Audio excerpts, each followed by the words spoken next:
Assalamualaikum warahmatullahi wabarakatuh. Hari ini saya bersama Ibu Dian. Hari ini saya mau mewawancari beliau tentang seputar program homeschooling. Assalamualaikum Bu Dian. Terima kasih sudah mau diajak untuk sharing-sharing gitu. Pertama saya mau bertanya, apa sih yang melatar belakangi Ibu sehingga mengambil pilihan untuk menyekolahkan Anandanya di homeschooling ini? Ya, untuk pertanyaan tersebut, yang melatar belakangi saya yang pertama yaitu lingkungan mungkin ya Bu ya. Dilihat dari lingkungan hari ini, sekolah di lingkungan saya pribadi, lingkungannya kurang bagus. Di sekolah bahasanya lebih banyak bahasa-bahasa TikTok, bahasa-bahasa YouTube, bahasa-bahasa dewasa gitu. Kemudian pergaulan juga tidak ada batasan antara laki-laki dan wanita, itu sudah sama gitu di luar rantai.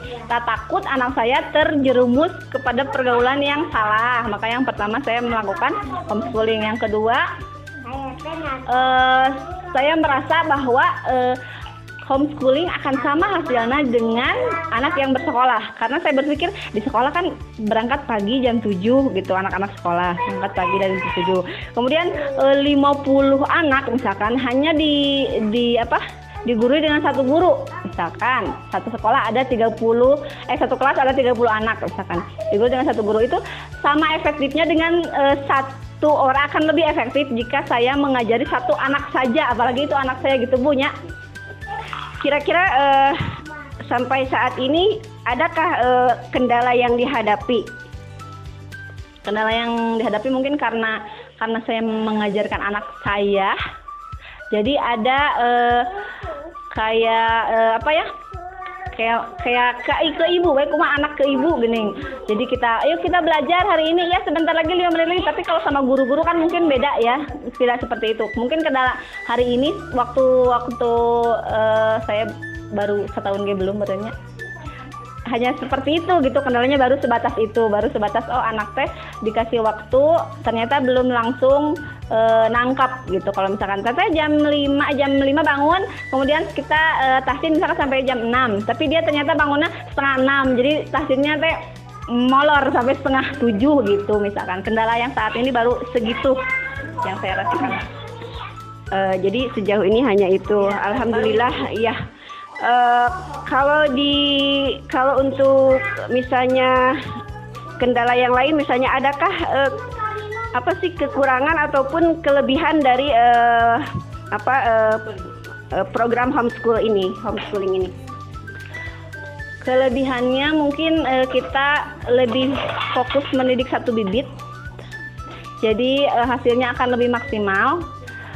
Bisa dibandingkan hanya Ibu misalkan kita mengurus tanaman 5 tanaman dengan satu tanaman akan beda gitu ya Bu. Kelebihannya jadi kita lebih fokus, lebih bisa memahami anak. Kalau di sekolah pada umumnya biasanya kan ibu guru tidak terlalu memahami semua anak gitu. Jadi dia hanya fokus karena beberapa anak saja yang dia kira mampu gitu. Tapi kalau homeschooling face to face, satu lawan satu, jadi kita bisa fokus, oh dia karakternya seperti ini, dia maunya seperti ini gitu. Jadi kita lebih mengenal anak dan bisa lebih fokus mendidik anak gitu. Itu mungkin salah satu manfaatnya, ada lebih banyak lagi. Kemudian apa tadi kendala? Kekurangannya mungkin anak jadi lebih bosan. Karena dia kayak merasa belajar hanya di rumah gitu. Dibatasi waktu. Misalkan jam sekian dia maunya main tapi harus belajar misalkan gitu. Itu kekurangannya, salah satu kekurangannya. Ya. Jadi mungkin karena belajar sendiri, jadi disebutnya anak jadi mungkin kurang berkembangkan. Seharusnya pada saat-saat atau masa-masa itu anak-anak kan harusnya bermain ya, banyak teman gitu, mungkin seperti itu. Jadi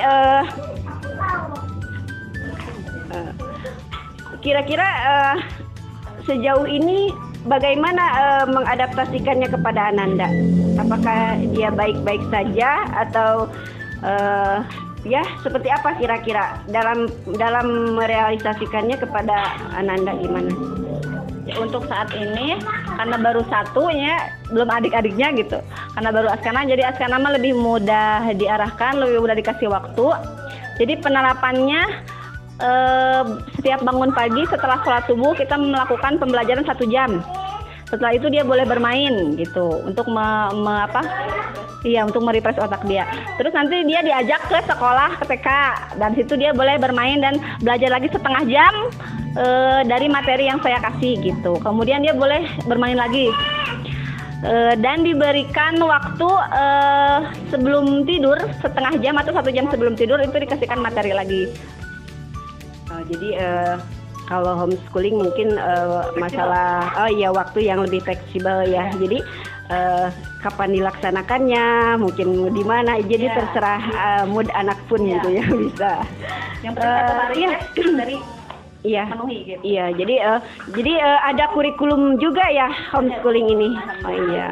Jadi tidak cemas dengan kekhawatiran yang lain. Kalau homeschooling takutnya tidak setara nih dengan orang-orang yang memang anak-anaknya sekolah di luar nih gitu, takutnya seperti itu. Ternyata di homeschooling juga ada kurikulumnya gitu. Jadi tetap saja anak bisa berkembang di situ. Terus apakah merasa ada sanksi sosial nih? Kenapa nih anaknya nggak sekolah di luar nih, sekolahnya di rumah aja, kenapa gitu? Pernah tidak merasakan hal seperti itu? Ya pernah Bu. Karena kalau menurut saya pilihan homeschooling itu sebenarnya bukan lebih berat di anak, tapi kendalanya lebih banyak di orang tua. Karena anak namanya mau sekolah ke SD, ke MI, kemanapun dia bakal mau gitu, kumaha ibunya. Tapi yang justru yang sulit itu ibunya sama ayahnya yang menentukan, yang meyakinkan diri sendiri untuk sekolah homeschooling gitu. Karena khawatir ada sanksi sosial seperti itu. Mungkin ada saja sanksi sosial seperti itu mengkhawatirkan kenapa sekolah di rumah, kenapa tidak bermain saja dengan teman-teman seperti yang lain pada umumnya gitu. Padahal kami pun memikirkan sedetail itu manfaatnya, kemudian cara menanggulangi kesulitannya kami memikirkan sampai sejauh itu. Dan alhamdulillah banyak teman-teman yang mendukung program yang saya sedang jalani. Jadi sering sharing sama teman-teman yang berkemampuan juga gitu di bidang ini. Ya alhamdulillah. Kalau di kita itu masih terdengar awam gitu. Oh, kenapa ya homeschooling? Apa itu homeschooling? Ternyata homeschooling itu kan udah dari dulunya ada gitu. Kalau di Indonesia itu kalau tidak salah kan sekitar tahun 2016-an gitu ya mulai rame homeschooling itu gitu.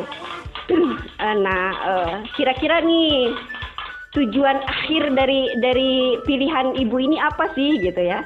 Tentu saja kan kalau kita memilih sesuai itu tuh pasti ada tujuannya gitu, ada maksudnya. Kira-kira apa sih tujuannya ibu memilih program homeschooling ini? Ya, tujuannya adalah saya ingin anak saya terdidik seperti anak-anak yang terdidik pada umumnya gitu. Saya akan berusaha sekemampuan saya dengan dibantu Allah, khususnya umumnya tentunya dibantu dengan Allah, mencetak anak saya yang akan kecerdasannya sama dengan orang-orang cerdas di luar sana gitu ya Bu ya, tujuannya itu. Namun perbedaannya adalah dia mempunyai akhlak yang bagus. Kalau untuk saat ini kan di sekolah kita, di lingkungan kita kurang lingkungan yang berislami, yang berakhlak islami. Jadi lebih fokus ke anak agar pintar dan berakhlak islami segitu Bu. Oke. Sebelumnya terima kasih Bu Yayan waktunya. Sudah? Oh iya.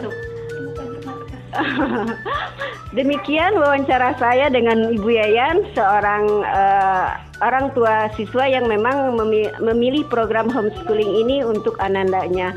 Semoga apa yang menjadi tujuannya Allah mudahkan. Terima kasih. Makasih. Sama-sama. Assalamualaikum warahmatullahi wabarakatuh. Waalaikumsalam.